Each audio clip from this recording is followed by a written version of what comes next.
तथागत गौतम बुद्ध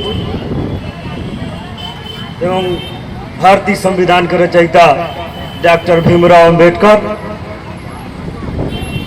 देश में बहुजन समाज में जन्मे करोड़ों महापुरुषों के चरणों में सत सत नमन करते हुए आज भीमराव अंबेडकर चौराहा पर डॉक्टर भीमराव अंबेडकर जयंती समारोह में राष्ट्रीय अंबेडकर महासभा के तत्वाधान में कार्यक्रम के अध्यक्षता कर रहे बड़े भाई चंद्रिका प्रसाद भारती एडवोकेट, राष्ट्रीय अध्यक्ष राष्ट्रीय अंबेडकर महासभा। कार्यक्रम के मुख्य अतिथि माननीय जय सिंह साहब, विशिष्ट अतिथि महोदय डॉक्टर हरीशचंद्र चौधरी साहब, माननीय जालिम प्रसाद साहब, माननीय सुनीता जी, माननीय अनंत कुमार सुमन जी, माननीय जीत नारायण, और संचालन कर रहे हमारे बड़े भाई डॉक्टर बुद्धसागर गौतम जी। विशेष अतिथि में मूल्यवान समय देने वाले माननीय डॉक्टर अनिल कुमार गौतम जी, डॉक्टर वेद प्रकाश निषाद जी, अवनीश प्रजापति जी, राम नगीना बौद्ध जी, अनुजा स्थाना जी, गीता बौद्ध जी एवं इस कार्यक्रम के आयोजक मंडल में अहम भूमिका निभाने वाले राष्ट्रीय कोषाध्यक्ष ओमकार धारिया जी, आशीष कुमार साहनी जी, सुरेश प्रसाद जी, पुरुषोत्तम बाबू जी, सूर्या विश्वास जी और अन्य ऐसे साथी हैं जिन्होंने कार्यक्रम को सफल बनाने में अपना बहुत समय, बहुमूल्य समय निकालकर कार्यक्रम को सफल बनाने में अपना योगदान दिया है। आप सभी को राष्ट्रीय अंबेडकर महासभा की तरफ से आभार व्यक्त करते हुए कार्यक्रम की अगली कड़ी में हम बात रखेंगे अपनी संक्षेप में, क्योंकि समय का अभाव है। थोड़ा सा हम जाएंगे डॉक्टर भीमराव अंबेडकर के जीवन परिचय पर। डॉक्टर भीमराव अंबेडकर जी का जन्म 14 अप्रैल 1891 जो इंदौर नाम के महू नामक में, जो वर्तमान में अंबेडकर नगर पर है, जो मध्य प्रदेश में पड़ता है, और माता का नाम भीमाबाई, पिता रामजी बाबा, पत्नी रमाबाई माता जी।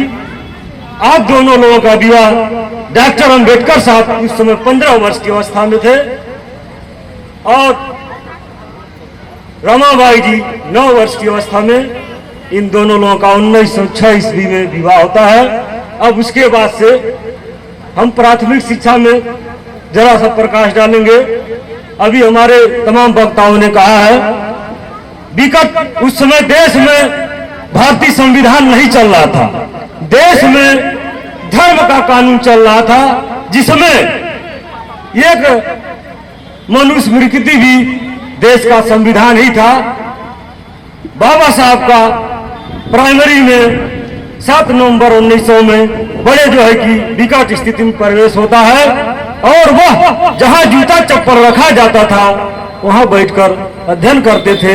एक बार की घटना है, वो जब पढ़ के घर आते हैं अपने माता से एक बात पूछते हैं कि हमारे साथ ऐसा क्यों होता है, तो उनके माता जी का जवाब था कि उनकी एक किताब लिखी गई है जिसमें इस तरह की व्यवस्था दी गई है। तो बाबा साहब कुछ देखिए उस कम उम्र में वो भी क्या जवाब देते हैं, कहते कि मैं भी पढ़ लिख के एक ऐसा किताब रखूंगा कि पूरा देश जानेगा।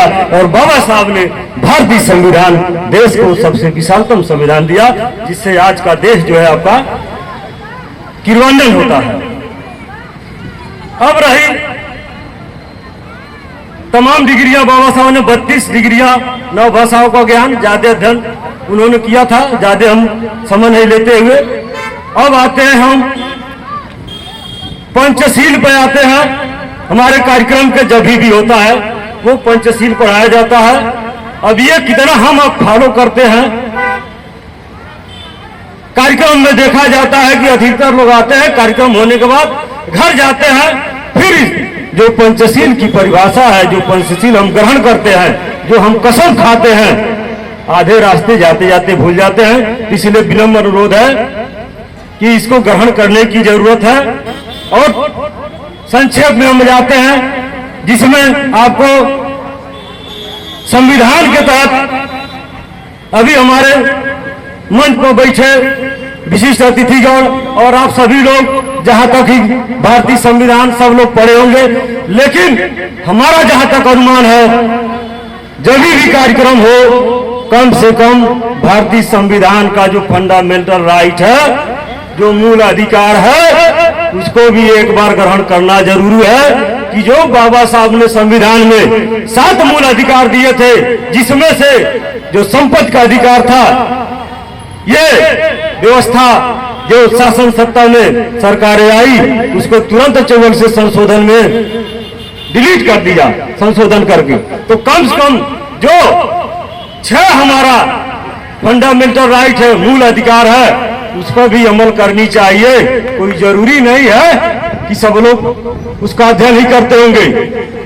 रही बात हम संविधान को, ये नंबर 1 पर जो समता का अधिकार है, विशेष तौर पर महिलाओं को सोचना चाहिए, महिलाओं को सोचना चाहिए कि ये समता का अधिकार मिला हुआ है, जो उसमें बाबा साहब ने अधिकार दिया है, किसी को भी उसमें असमानता नहीं दिया गया, चाहे स्त्री हो चाहे पुरुष हो, सबको समान दर्जा दिया गया है। तो विशेष तौर पर समानता का अधिकार जो 14 से 18 तक का दिया गया है, इसको भी पढ़ने की जरूरत है। जो स्वतंत्रता की अधिकार है, जिसमें हम भाषण दे रहे हैं, ये बाबा साहब की देन है, न तो किसी अन्य महापुरुषों की देन है। जो आज आपके मंच के सामने हम आपसे बात रख रहे हैं, ये बाबा साहब की संविधान की देन है। और शोषण के विरुद्ध जो 23 से 24 में दिया गया है, शोषण में तमाम तरह के शोषण आते हैं, मानव व्यापार हो गया, बाल श्रम हो गया, तमाम तरह के विभिन्न भिन्न है।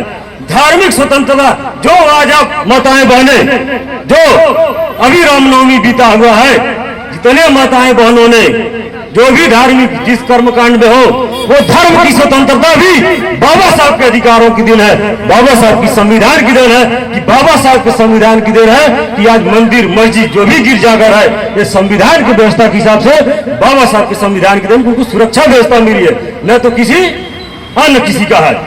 सांस्कृतिक और शैक्षणिक जो 5वां है, जो शिक्षा, शिक्षित बनो, संगठित हो, संघर्ष करो। शिक्षा के प्रति हमें आपको कठोर परिश्रम करना होगा। वर्तमान हम राजनीति में नहीं जाएंगे, लेकिन जो वर्तमान स्थिति है, जिस कम पैसे में, हमारा जहां तक गुमान है, कम पैसे में हम लोग जो आज हमने अपने बच्चों को क्लास 1 तक जो फीस दे रहे हैं, उतने फीस में हमने BA कर लिया, आभास नहीं हुआ। लेकिन वर्तमान शिक्षा की जो व्यवस्था है, जो पैसा हम BA तक में खर्च किए, आज अपने बच्चे के क्लास 1 में हम खर्च करते करते कितना टूट जा रहा है। तो शिक्षा पर भी जोर देना जरूरी है। बहुत जो है कि सबको, बड़ी देश की हालात को देखते हुए बहुजन समाज को शिक्षा पर विशेष जोर देना हो। और विशेष तो राष्ट्रीय अम्बेडकर महासभा को राष्ट्रीय अध्यक्ष बड़े भाई चंद्रिका प्रसाद भारती को आभार व्यक्त करते हुए कहता हूं कि वो इस तरह के कार्यक्रम का जागरण करते रहे। संवैधानिक उपचार जो अनुच्छेद 32 में दिया गया है,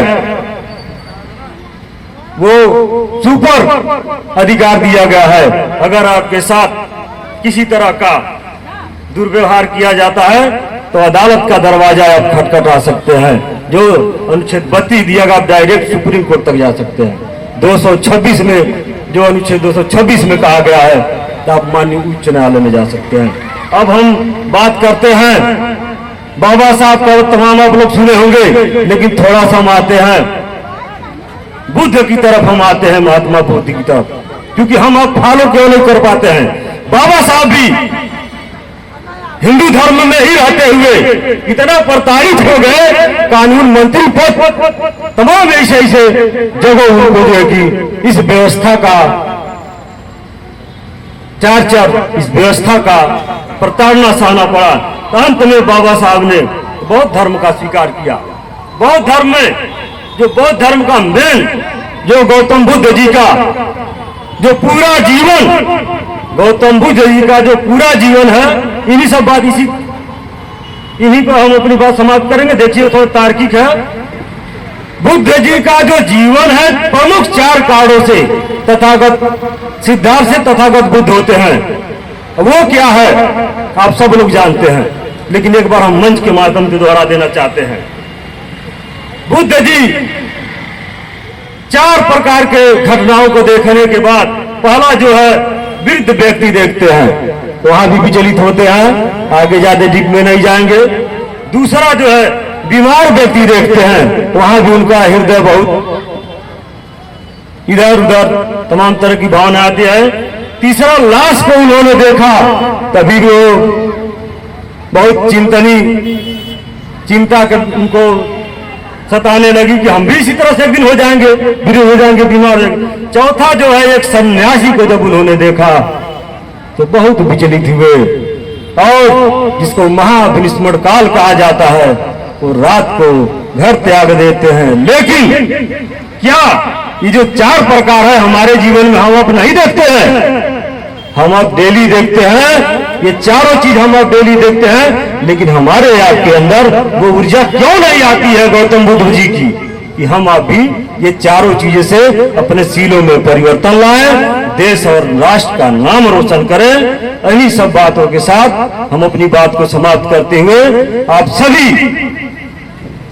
आप सभी सम्मानित पदाधिकारीगण, विशिष्टगण, अतिथिगण, माताएं बहनें, आप सभी को समय देने के लिए आभार व्यक्त करता हूं। जय भीम, जय भारत, नमो बुद्धाय। बहुत बहुत साधुवाद आदरणीय रामानुज राव एडवोकेट साहब को आप लोग सुन रहे थे, जो राष्ट्रीय अम्बेडकर महासभा के राष्ट्रीय विधि सलाहकार हैं। बहुत बहुत साधुवाद ज्ञापित करता हूं सर को, जिन्होंने भारतीय संविधान पर और बाबा साहब डॉक्टर भीमराव अम्बेडकर जी की शिक्षाओं पर बहुत सारा प्रकाश डाला बहुत कम समय में। अब मैं आपको अगले वक्ता की कड़ी में जो हमारे कार्यक्रम की मुख्य अतिथि के रूप में गौरवमय उपस्थिति दर्ज करा रहे हैं आदरणीय जय सिंह साहब, जो कि IAS हैं, प्रभारी उत्तर प्रदेश सूचना एवं प्रसारण मंत्रालय भारत सरकार में कार्यरत हैं। आपका बहुत बहुत स्वागत और अभिनंदन, और बहुत ही अदब के साथ आमंत्रित करता हूं, कृपया आप आए और उपस्थित जनसमूह को संबोधित करें। आदरणीय मुख्य अतिथि माननीय जय सिंह साहब, बहुत बहुत स्वागत है, हार्दिक अभिनंदन आपका।